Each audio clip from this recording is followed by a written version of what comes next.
The cargo plane smelled like death. Not fresh death. Old death. The kind that seeped into metal and fabric and never quite washed out. Mira Cole had spent 14 hours breathing it in, wedged between crates of machine parts and what she suspected were weapons bound for a buyer who didn't want customs involved. She didn't ask questions. She never did. The plane touched down hard on a private runway outside Seoul. Mira grabbed her duffel bag and checked the Glock 19 strapped to her thigh. Still there. Still loaded. Still the only thing in her life she trusted completely. 3 years since she'd been in Asia. 3 years since Lagos. She didn't think about Lagos. The rear hatch groaned open and cold Korean air rushed in, biting through her leather jacket. Mira stepped onto the tarmac and stopped. A black Mercedes waited 50 feet away. Armored. She could tell by the way it sat low on reinforced suspension. 2 men stood beside it. One was young, maybe 30, with the coiled tension of a fighter. The other was older, silver-haired, standing perfectly still in a charcoal suit that cost more than most people made in a year. He was watching her. Mira walked toward them, her boots echoing against concrete. The younger man's hand drifted toward his hip. She noted the movement, filed it away. "Miss Cole." The older man's voice carried across the distance. British accent. Perfect. Not what she'd expected from the head of Seoul's most powerful crime syndicate. "Thank you for coming on such short notice." Mira stopped 6 feet away. Close enough to talk. Far enough to react. "Kang Jae-sun," she said. It wasn't a question. He inclined his head. Up close, he looked like someone's grandfather. Calm eyes, deep lines around his mouth, the kind of stillness that came from either absolute confidence or complete disconnection from reality. Mira had seen both. She couldn't tell which this was. "This is Cho Young-ho," Jae-sun said, gesturing to the younger man. "He'll be assisting you tonight." Young-ho gave her a short nod. His eyes never stopped moving, scanning the hangar, the shadows, the darkness beyond. "Professional. Good." "You mentioned a job," Mira said. "You didn't mention details." Jae-sun smiled. It didn't reach his eyes. $2 million, he said. 12 hours of work. You keep me alive until 6 a.m. After that, I don't care what happens. Mira's expression didn't change, but something cold slithered through her chest. She'd heard a lot of things from clients. Never that. "Most people want to survive longer than sunrise," she said. "Most people have something to live for." He said it simply. No self-pity. No drama. Just fact. Mira studied him for a long moment. "What happens at midnight?" "A peace summit. 5 rival families will send their leaders to my estate. We'll share a meal, discuss territorial boundaries, toast to cooperation." Jae-sun's smile turned bitter. "And at some point during the evening, they'll attempt to kill me." "You know this how?" "Because I arranged it." Mira blinked. That was new. "You invited people who want you dead to your home," she said slowly, "knowing they're going to try to assassinate you."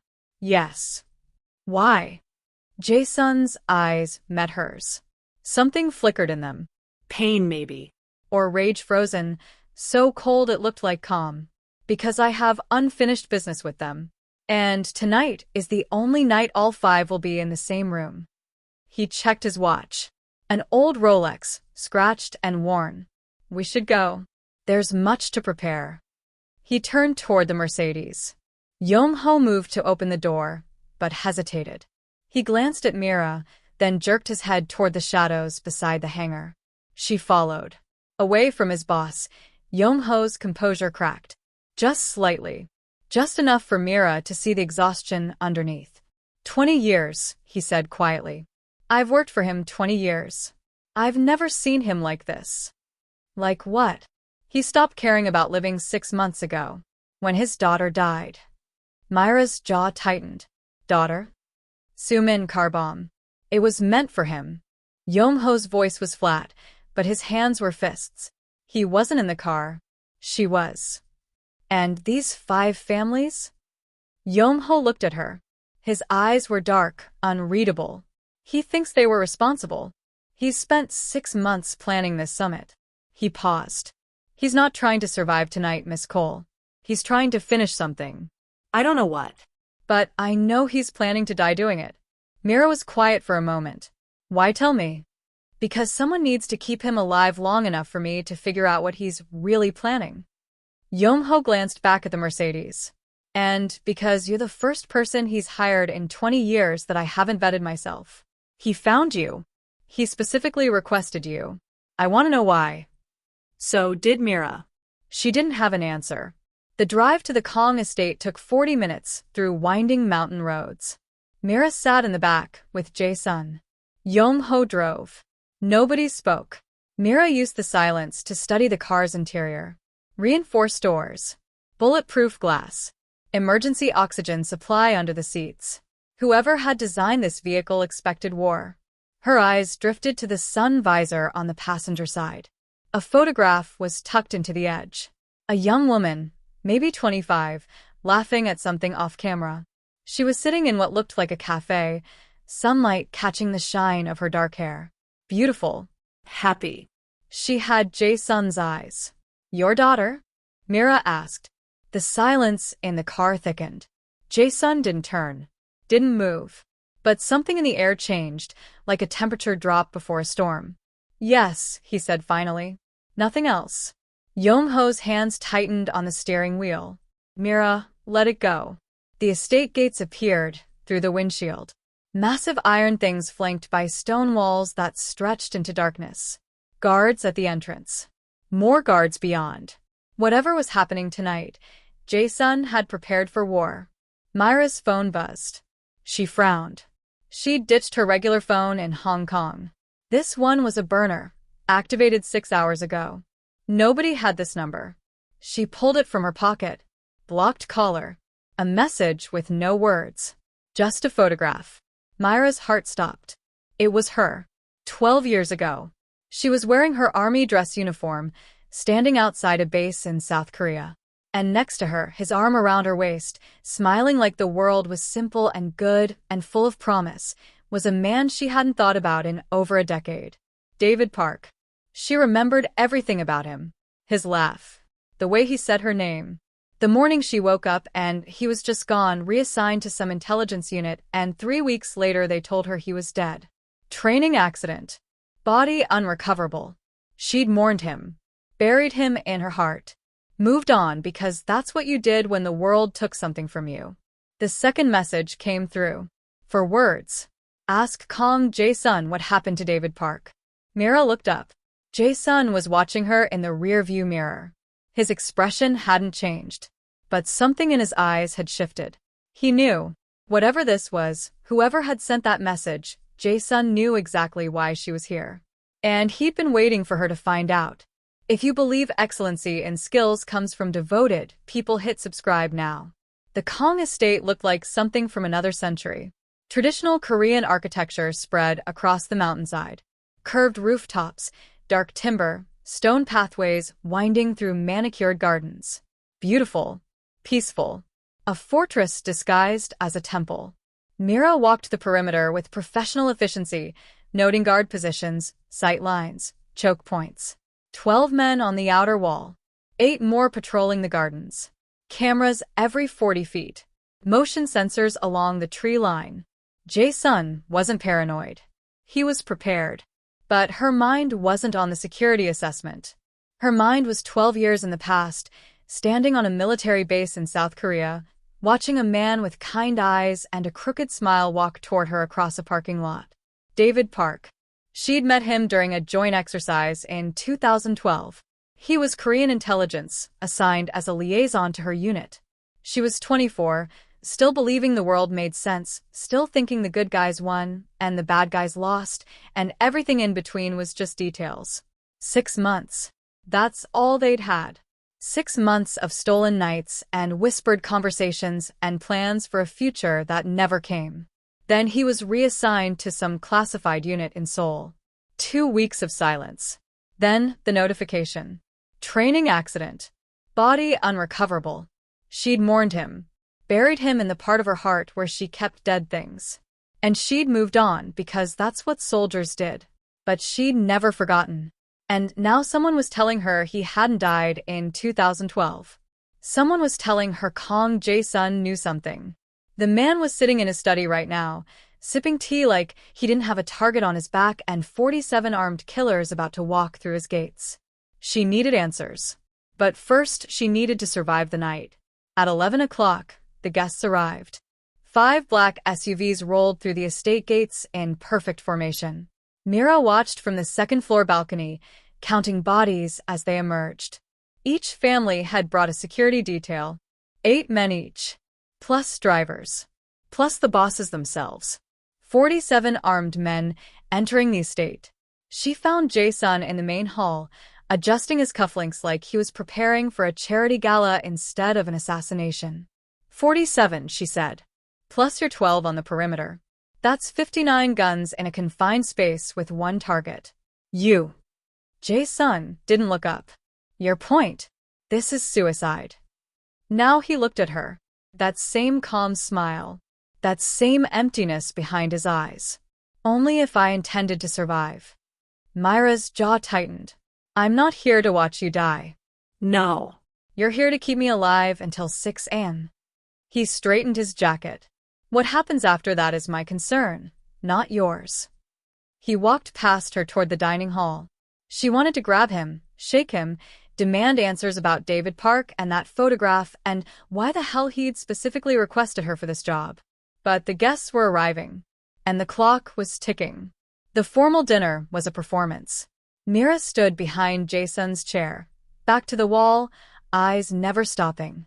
The grand hall was massive, traditional, all dark wood and silk screens and a table long enough to seat 30. Tonight it held 6. The 5 family heads and Jae-sun at the head. She studied each one. Director Hwang sat to Jae-sun's right. Government connections. He looked like a politician, expensive suit, practiced smile, soft hands that had never held a weapon. The most dangerous kind of man. The kind who ordered deaths from behind a desk and never saw the blood. Madame O was across from him. 60s, elegant, cold as winter. Human trafficking. She ran the largest network in Southeast Asia. Mira had heard stories. None of them good. The butcher sat at the far end. No one knew his real name. He controlled the ports, which meant he controlled everything that moved in and out of the country. Massive. Silent. A scar running from his temple to his jaw. Kim Tae-young was young, maybe 35. Tech and cybercrime. He looked nervous, out of place among the older predators. New money trying to sit at an old table. And Elder Shin. He was the oldest, the most respected, supposedly retired. But Mira had been in this world long enough to know that men like Shin never retired. They just got better at hiding. He sat at Jae-sun's left, eating slowly, watching everything with eyes that missed nothing. To peace, Jae-sun said, raising his glass. 5 glasses rose to meet his. To peace, they echoed. No one believed it. Mira watched Madame O's fingers tap against her wine glass. Watched Director Hwang's eyes flick to his security detail by the door. Watched the butcher's hand rest just a little too close to his jacket. They were waiting for something. A signal. A moment. An opportunity. It was coming. She could feel it like electricity in the air. But not yet. Not yet. At 11:30, Mira excused herself. Perimeter check, she murmured to Yong-ho as she passed. He nodded, but his eyes said he didn't believe her. She didn't care. The East Wing was quieter than the rest of the estate. Empty corridors, dim lighting, the distant murmur of conversation fading behind her. She moved quickly, checking doors, testing handles. Locked. Locked. Locked. Then she found it. A heavy wooden door at the end of a narrow hallway. Different from the others. Reinforced. A serious lock. Mira pulled a pick set from her jacket and went to work. 30 seconds. The lock clicked open. She pushed the door inward. And stopped breathing. The room was small. Windowless.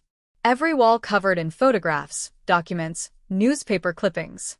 Red string connected faces to dates, names to locations, events to consequences. It looked like madness. It looked like obsession. It looked like 6 months of grief turned into a weapon. Mira stepped inside. The center of the wall held two photographs, larger than the others, connected by a single piece of red string. The first was David Park. Not the David she remembered. Older. Harder. Lines around his eyes that hadn't been there before. He was wearing a suit, standing outside what looked like this very estate. He wasn't dead in 2012. He was alive. The second photograph was Sumin, the same girl from the car. The one with Jae-sun's eyes. But in this photo, she wasn't alone. She was standing with David, holding his hand, smiling at the camera with the kind of joy that came from loving someone completely. They were wearing wedding rings. Mira's legs gave out. She caught herself on the edge of a desk, gasping for air that wouldn't come. Her vision blurred. Her chest cracked open. David was alive. For years, for over a decade, he was alive. He was in Seoul. He got married. He had a life. And he never came back for her. And 6 months ago, he died for real. In a car bomb meant for his father-in-law. With his wife beside him. With Sumin beside him. Mira pressed her hand to her mouth to stop the sound that wanted to tear out of her throat. He told me you'd find this room. She spun. Yong-ho stood in the doorway. His gun was drawn, but it wasn't pointed at her. Not yet. He said, when you did, I should tell you the truth. Mira's hand moved toward her Glock. Yong-ho saw it. He didn't react. Slowly, he lowered his weapon. Jae-sun didn't order the bombing that killed David and Sumin. His voice was quiet. Heavy. But he knows who did. Mira's throat was raw. Who? Yong-ho's eyes met hers. Every person responsible is sitting in that dining room right now. The lights went out. If you are shocked, hit the like button and subscribe to this channel. Gunfire erupted from 3 directions. Mira was already moving before her brain caught up. The darkness was total, but muzzle flashes lit the corridor like lightning, giving her snapshots of chaos. Men running. Glass shattering. Screaming. The peace summit was never about negotiation. It was a coordinated execution. She sprinted toward the East Wing, toward Jae-sun, toward the man who had answers she was owed. But the hallway filled with bodies before she got 10 feet. 5 men. Tactical formation. Submachine guns up. They saw her the same moment she saw them. Mira didn't hesitate. Her Glock came up, and she put 2 rounds in the first man's chest before he could squeeze his trigger. The second turned toward her, and she shot him through the eye. 11 seconds. That's all she had before the other 3 opened fire. She dove left, rolling behind a marble bust on a pedestal.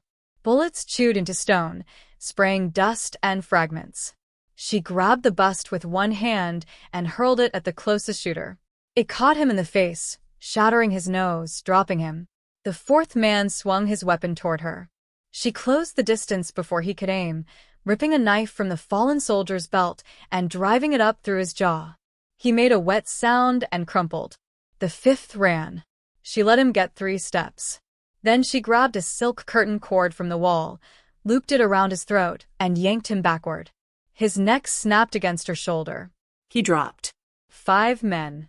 11 seconds. Mira stood in the darkness, breathing hard, blood on her hands that wasn't hers. She wasn't fighting to protect Jae-sun anymore. She was fighting because David's killers were in this building. She found Jae-sun in his study. The door was locked from the inside. She kicked it open. He was standing at his desk, calm as ever, loading a revolver by candlelight. The power outage hadn't touched him. Nothing touched him. He looked up when she entered, unsurprised. 47 men, he said. I counted when they arrived. How many have you killed so far? 5. Her voice was raw. What the hell is happening? What I planned to happen. He slid the last bullet into the cylinder and snapped it shut. They came to kill me. I came to kill them. The only question was who would strike first. You knew. Of course I knew. He set the revolver on the desk. I arranged this summit specifically because I knew they would try to use it. They think I'm weak, grieving, vulnerable. Something dark moved behind his eyes. They're wrong. Mira stepped closer. Her gun was still in her hand. She wasn't sure if she wanted to point it at him or not. Tell me about David Park. Jae-sun studied her for a long moment. Then he nodded. David was an undercover agent. NIS. Korean intelligence sent him to infiltrate my organization 12 years ago. He said it simply, no emotion. He was good. One of the best. He got close to my inner circle. Close to my family. Close to my daughter. Mira's chest tightened. He was supposed to destroy us, Jae-sun continued. But something happened. He fell in love with Sumin. And she fell in love with him. A ghost of a smile crossed his face. Gone instantly. He came to me. Confessed everything. I should have killed him. Instead, I gave him a choice. Walk away and never see her again. Or stay, turn against his handlers, and protect this family with everything he had. He stayed. He stayed. He married my daughter. He became my son. Jae-sun's voice finally cracked. Just slightly. Just enough. For 8 years, he fed false intelligence to NIS, kept us safe, gave us warnings when raids were coming. He was the best thing that ever happened to this family. Mira's eyes burned. She wouldn't cry. Not here. Not now. The 5 families found out, she said. Elder Shin discovered the truth 6 months ago. He shared it with the others. They decided David was too dangerous to live. So they killed him. Jae-sun picked up the revolver again. They put a bomb in my car. Sumin borrowed it that morning, because hers wouldn't start. David went with her. They died together. The words hit Mira like bullets. David died protecting the woman he loved.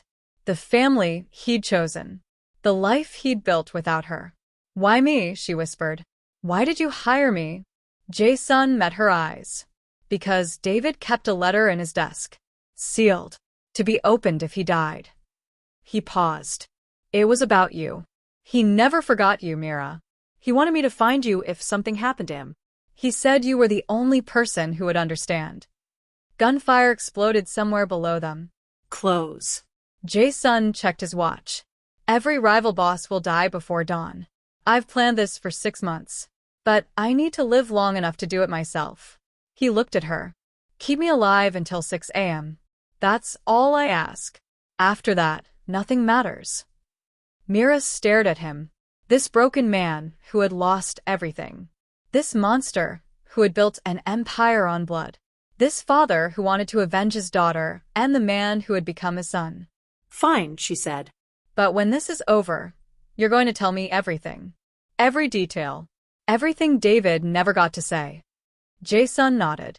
If we survive, I'll give you his letter myself. The butcher's men breached the West Wing at 1:47 a.m. Mira heard them coming. 18 sets of boots on hardwood. Tactical communication clicks. Professional. She was waiting in the kitchen.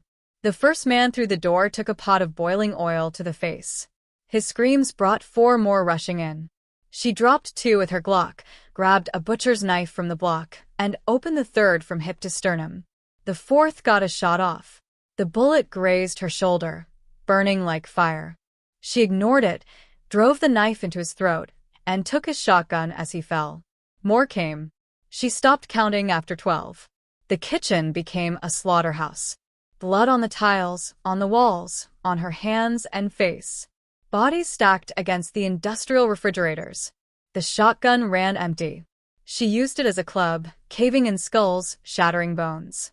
When it was over, 18 men lay dead around her. Mira leaned against the counter, gasping. Her shoulder was on fire.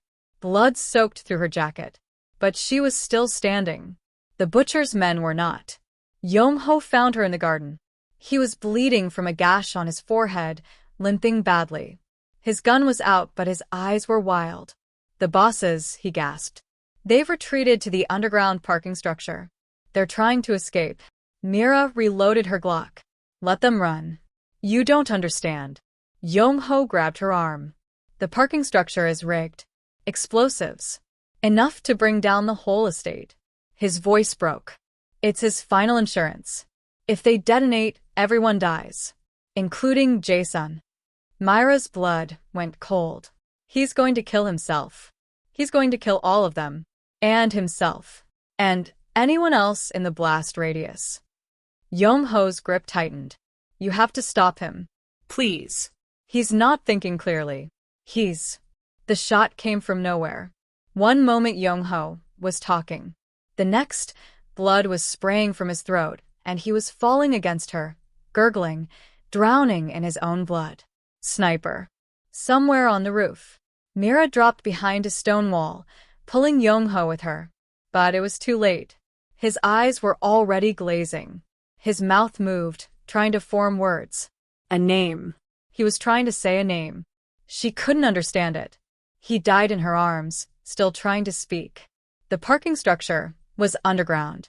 Mira descended the concrete stairs with her Glock up, ignoring the fire in her shoulder, the exhaustion in her bones, the screaming in her head. 30 bodies littered the ramp. Security details from all 5 families. Jae-sun's work, or what remained of his men. She found them at the bottom. 5 crime bosses on their knees in a row. Director Hwang, sweating through his suit. Madam Oh, finally showing fear. The butcher, bleeding from his gut, too proud to beg. Kim Tae-young, young and terrified. And Elder Shin, ancient and silent. Jae-sun stood before them. In his hand, a detonator. He looked up when Mira appeared. Something like relief crossed his face. I'm going to give you a choice, he said quietly. You can save these 5 people. The people who murdered David. Who murdered my daughter. Let them live, and spend the rest of your life knowing they escaped justice. Mira's gun didn't waver. Or, Jae-sun continued, you can let me kill them, and die with me in the blast. He smiled. Sad. Broken. Almost peaceful. I hired you because I knew you'd understand. David loved you first. He never stopped, even after Sumin. She knew. She accepted it. That's the kind of people they were. His thumb rested on the button. So tell me, Mira, what would David want you to do? Mira stared at the 5 kneeling figures. Director Hwang was sweating through his expensive suit, his politician's composure shattered. Madame Oh knelt with eerie calm, her eyes moving between Mira and Jae-sun, calculating survival odds like a computer running probabilities. The butcher bled from his gut wound, his massive hands pressed against his stomach, too proud to beg even as his life leaked through his fingers. Kim Tae-young looked like a child who had wandered into the wrong room, young and terrified, finally understanding that his tech empire and cyber armies couldn't save him from a bullet. And Elder Shin. The old man knelt at the end of the row, ancient and silent. His eyes found Mira's and held them. Something in his gaze made her skin crawl. Recognition. He knew who she was. He'd known all along. Jae-sun's thumb hovered over the detonator. I asked you a question, Mira. What would David want you to do? She didn't answer. Instead, she asked her own. Which one of them gave the order? Jae-sun's eyes flickered. For a moment, she thought he wouldn't tell her. Then his arm moved, pointing at Elder Shin. Him. He discovered David's identity. He convinced the others that execution was the only option. He chose the method. Jae-sun's voice dropped to something barely human. He chose a car bomb because he wanted to send a message. Because he wanted it to hurt. Elder Shin didn't flinch. Slowly, the old man lifted his head. When he spoke, his voice was soft. Cultured. Grandfatherly. The voice of a man who had tucked children into bed and told them stories. David Park was a threat to everything we built. An intelligence agent embedded in our most sensitive operations for over a decade. When I discovered the truth, I did what any of us would have done. He shrugged, a small gesture that somehow contained the weight of 2 murders. The girl was unfortunate. Wrong place, wrong time. Collateral damage. Mira's finger tightened on her Glock. Collateral damage. Business is business. Elder Shin's eyes met hers without shame. Surely you understand. You've killed tonight. Many times. For money. For survival. How are we different? The silence that followed was absolute. Mira understood, in that moment, why Jae-sun wanted to blow them all to hell.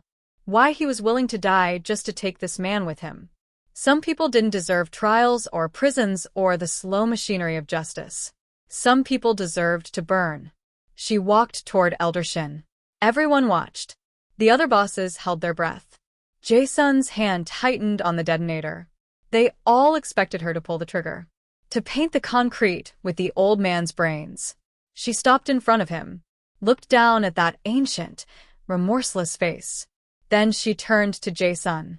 If you blow this place up, you die without seeing him suffer. Jae-sun blinked. Is that really what you want? She stepped toward him, her voice dropping. You spent 6 months planning this. 6 months tracking every person responsible. You brought them here, to their knees, completely at your mercy. And now you want to end it in one flash? 1 second of fire, and then nothing. Her eyes held his. Is that what Sumin would want? For her father to die in the same blast that killed her? Is that what David would want? Jae-sun's hand trembled. For the first time since she'd met him, his mask cracked. The calm shattered. The control dissolved. He wasn't a crime lord in this moment. He wasn't the head of Seoul's most powerful family. He was a father who had lost his child. They took everything from me. His voice broke on the words. Everything. I know. Mira's throat was tight. They took from me too. 12 years ago, I lost him. I thought he was dead. I mourned him. And now I find out he was alive this whole time, that he built a life, that he loved someone else, and that he died before I could ever see him again. Tears burned behind her eyes. She didn't let them fall. But dying with them isn't justice. It's surrender. And I didn't fight through 40 men tonight to watch you give up. Jae-sun stared at her. His thumb still rested on the button. The moment stretched. Then the parking structure exploded with gunfire. Kim Tae-young's backup team came from the service entrance. 17 men. Private military contractors. Body armor, assault rifles, no insignias. They weren't loyal to any family. They were loyal to whoever paid them. And right now, their only objective was extracting their client. Mira shoved Jae-sun behind a concrete pillar as bullets tore through the air. The 5 bosses scattered, some crawling for cover, others caught in the crossfire. She didn't care about them. She cared about the 17 guns pointed in her direction. The first 3 went down fast. Center mass shots through gaps in their armor. The 4th got close enough for her to smell his sweat before she put a bullet through his eye. Then her Glock clicked empty. She grabbed a rifle from a fallen contractor and kept firing. The pillar behind her was disintegrating, chunks of concrete spraying with each impact. She counted shots, counted bodies, counted the seconds until she died. A round caught her thigh. She went down on one knee, gritting her teeth against the scream that wanted to tear out. Another bullet cracked against her ribs. The vest caught most of it, but something broke inside. Pain like white lightning. She kept fighting. 12, 13, 14. Her rifle jammed. She dropped it, pulled a knife from her boot, and closed the distance to the nearest contractor. The blade went into his throat before he could react. She took his sidearm and killed 2 more. 16. The last one was bigger than the others. Faster. He tackled her before she could aim, and they went down hard on the concrete. Her gun skittered away. His hands closed around her throat. Mira couldn't breathe. Blood poured down her face from a gash above her eye. Her ribs screamed. Her thigh was soaked with red. She stopped fighting his grip. Instead, she wrapped her legs around his waist, shifted her hips, and locked in a rear naked choke. He let go of her throat to claw at her arms. She squeezed harder. His face turned purple. His struggles weakened. He went limp. She held on for 3 more seconds, just to be sure. Then she let go and lay on the bloody concrete, staring at the ceiling, trying to remember how to breathe. When the gunfire stopped, only 3 people were standing. Mira, Jae-sun, and the 5 bosses, cowering behind whatever cover they'd found. 17 bodies littered the parking structure. 17 contractors who had bet on the wrong side. Jae-sun emerged from behind the pillar. The detonator was still in his hand. But something had changed in his eyes. He looked at Mira. Truly looked at her. Saw the blood, the wounds, the shattered determination that had kept her fighting long past the point where anyone else would have fallen. David wrote me a letter before he died, he said quietly. He knew he might not survive. He told me that if anything happened to him, I should find you. Mira pushed herself to her knees. Everything hurt. Everything was fire. He said you were the only person who would understand what he was trying to do. What he gave up. What he was fighting for. Jae-sun's voice cracked. He said you were the best person he ever knew. The one he regretted leaving most. He set the detonator down on the concrete. I can't kill them and let you die, Mira. He would never forgive me. For a moment, there was silence. Then Elder Shin laughed. It was a horrible sound. Wet and low and utterly without humanity. Mira turned just in time to see the old man rise from behind a car. His hand held a small pistol, retrieved from an ankle holster while everyone was focused on the firefight. He aimed at Jae-sun. He fired. Mira didn't think. She threw herself in front of Jae-sun, her body moving on instinct, on something deeper than training. The bullet meant for his heart hit her instead. Center mass. Just below the sternum. She felt the impact before the pain. A punch that drove the air from her lungs and sent her stumbling backward. Then the pain came, white-hot and absolute, and she was falling. The concrete rose up to meet her. The world went red. Then black. The last thing she heard was Jae-sun screaming her name. If you are enjoying this video, do well to hit the like button and subscribe to this channel. Mira woke to fluorescent lights and the smell of antiseptic. For a moment, she didn't know where she was. The ceiling was concrete. Industrial. The air hummed with ventilation systems and the quiet beep of medical equipment. Then the pain hit. Everything hurt. Her chest, her ribs, her thigh, her shoulder. Every breath was fire. Every heartbeat was glass grinding against her insides. She tried to move. A hand pressed her shoulder down. Don't. A man in surgical scrubs stood over her, needle and thread in his gloved hands. Private doctor. Expensive. The kind of man who asked no questions and forgot every face. You should be dead, he said matter-of-factly, returning to his stitching. The bullet hit your tactical vest. The ceramic plate slowed it down, but it still penetrated deep enough to cause massive internal bleeding. I've been working on you for 2 hours. Mira's throat was dry. How am I alive? Luck. Or something like it. He tied off a suture and reached for fresh gauze. Some people would call it a miracle. Mira didn't believe in miracles. She turned her head, ignoring the wave of nausea that followed. The room was small, windowless, reinforced. A panic room. State-of-the-art. The kind of place a man like Kang Jae-sun would build into his estate for exactly this kind of night. Jae-sun sat in a chair beside her. He was still covered in blood. His suit was ruined, his silver hair matted, his hands stained red. But none of the blood was his. She could tell by the way he sat. No pain in his posture. No favoring of wounds. He'd survived. Elder Shin, she asked. Jae-sun's expression didn't change. But something dark moved behind his eyes. Dead. How? After you fell, I picked up your gun. His voice was flat. Controlled. The voice of a man describing the weather. I shot him in both kneecaps first. Then his stomach. A gut wound takes time. He had about 20 minutes to understand what he'd done before he bled out. Mira should have felt something. Satisfaction. Relief. Horror. She felt nothing. The others? They watched. Jae-sun leaned back in his chair. When it was over, I gave them a choice.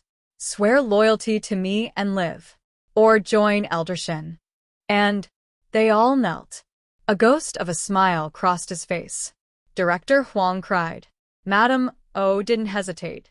The butcher passed out from blood loss before he could answer, but his second-in-command spoke for him. Kim Tae-young begged. The war was over. Jae-sun controlled Seoul. 47 men dead. 1 night of blood. And a new king on the throne.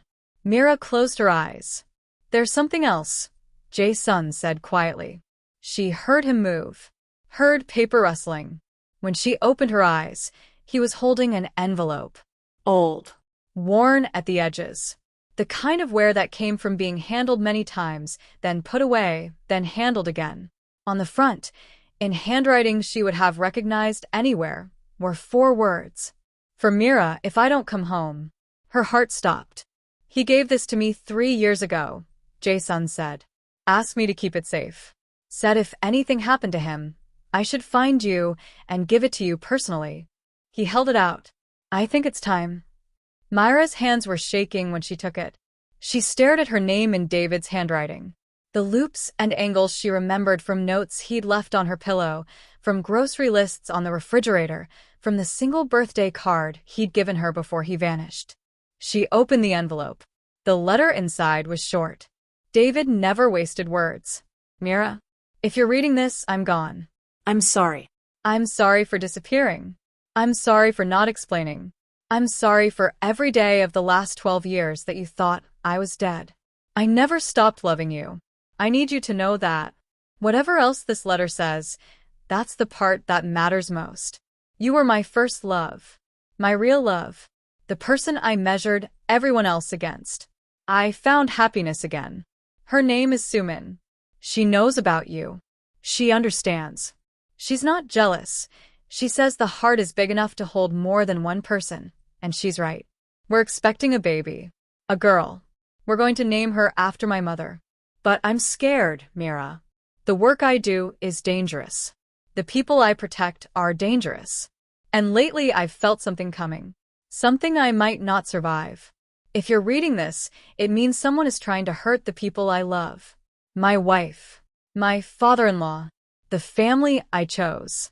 Please help them. Please protect them. You're the only one I trust. I love you. I always did. David. Mira read the letter twice. Then she folded it carefully, slid it back into the envelope, and pressed it against her chest. A baby. They were expecting a baby. A little girl who would never be born because 5 men decided that business was business, and some lives were acceptable losses. She didn't cry. She was too empty for tears. I would have protected her, she whispered. If I'd known, I would have protected all of them. I know. Jae-sun's voice was gentle. That's why he wanted me to find you. Mira looked at him. This man who had built an empire on blood and suffering. This crime lord who had murdered and stolen and destroyed. This father who had loved his daughter so much that he'd spent 6 months orchestrating the deaths of everyone who hurt her. He wasn't a good man, but he had honored David. He had kept his promise.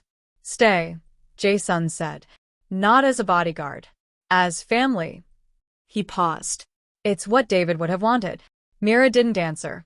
Instead, she pushed herself up from the table. The doctor made a sound of protest. She ignored him. Every movement was agony, but she forced her legs to hold her weight, forced herself to walk to the window. Dawn was breaking over the mountains. Pink and gold light spilled across the sky, painting the world in colors so beautiful it felt obscene. After everything that had happened, after all the blood and death and screaming, the sun still rose. The world still turned. Mira thought about David. She thought about the life they might have had if he'd never been reassigned. If he'd never gone undercover. If he'd chosen her instead of duty. She thought about Sumin, who had loved him without jealousy. About the baby who would have been named after his mother. She thought about the 47 men she'd killed in the last 6 hours. She felt nothing. That's when she understood. She hadn't come to Seoul for money. $2 million was nothing to someone who had stopped caring about the future. She hadn't stayed for vengeance. She hadn't known about David until she was already here. She'd stayed because some part of her wanted to die. Lagos had broken something inside her.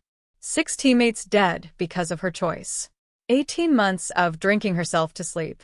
3 years of taking jobs that no sane person would accept. This was supposed to be the end. A meaningful death. A good death. Protecting someone who mattered. Fighting for something real. But she hadn't died. She was still here. Broken. Bloody. Breathing. Maybe that meant something. Maybe it didn't. Mira turned to Jae-sun. I'll stay. His eyes widened slightly. Hope. Cautious and fragile. But not as family, she continued. I work for you. You pay me. When I decide to leave, I leave. No questions. Jae-sun studied her for a long moment. Then he nodded. Agreed. He understood. Some wounds didn't heal. Some people couldn't be saved. But they could be useful. Mira turned back to the window. The sun was climbing higher now, burning away the soft pink, replacing it with harsh gold. David was gone. Sumin was gone.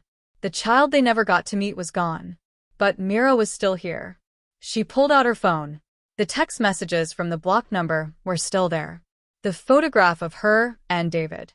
The question that had started everything. Ask Kang Jae-sun what happened to David Park. She didn't know who had sent them. Someone who wanted her here. Someone who knew exactly which buttons to push. She didn't care. They'd gotten what they wanted. But so had she. She deleted the messages and slipped the phone back into her pocket. In the reflection of the window, she saw herself. Blood-crusted. Battered. Eyes that belonged to someone who had stopped being afraid of death.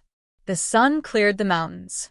Mira reached into her jacket and found a cigarette she didn't remember taking from a dead man's pocket. She lit it with a lighter that wasn't hers, inhaled smoke that burned her damaged lungs, and watched the new day begin. Dawn had come. She survived. And somewhere in Seoul, 47 graves waited to be filled. I know you enjoyed this story. Kindly do well to hit the like button and subscribe to this channel. I would love to know which country you are listening from if you don't mind sharing it in the comment section, and share this video to family and friends.